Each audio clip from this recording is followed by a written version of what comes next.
In an interview that Turki Alalshikh did with Charlie Parsnips on Twitter Space or X Space as they call it now, he stated his desire to make Zhang versus Martin Bakole in China in December. Now, as far as I'm concerned, this is infinitely preferable to a Zhang Parker rematch. And that's what we've been hearing about from Frank Warren, who's Zhang's promoter. It's not that Zhang Parker 2 isn't credible. Of course it's credible. Parker beat him first time, and Parker is the current WBO interim world champion. So it's very credible. It's just the fact that apart from the two knockdowns, the first fight between them was terribly boring, as was Joseph Parker's fight against Deontay Wilder. Parker is a guy generally, when he fights anybody that's any good at all, tends to win in boring fashion. He beat Andy Ruiz in boring fashion. He beat Jack Massey in boring fashion. And again, his last two fights, boring fashion. These Riyadh season cards are like a kid in a candy store type situation where we're looking for the most mouth-watering bouts that can be made. Parker Zhang 2, in my mind and in the minds of many other boxing fans, is not that. Whereas Zhang versus Bakole absolutely is that. Two big guys, both big punchers. Bakole's not shy, he gets stuck right in. Zhang's got massive power in both hands. That fight has got knockout written all over it. It's got fireworks written all over it. And that's what I want to see. So hopefully Turki Alalshikh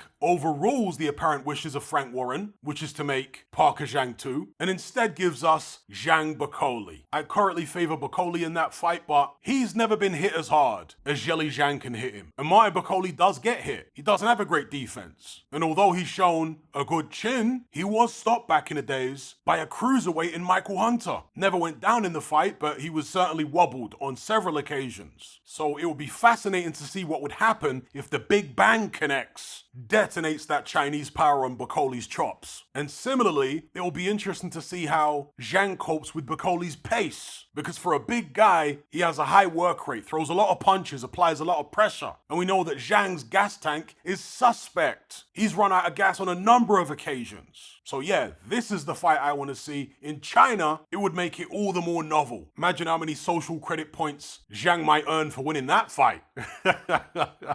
Anyway, give me your thoughts about everything I've talked about in this video in the comment section below.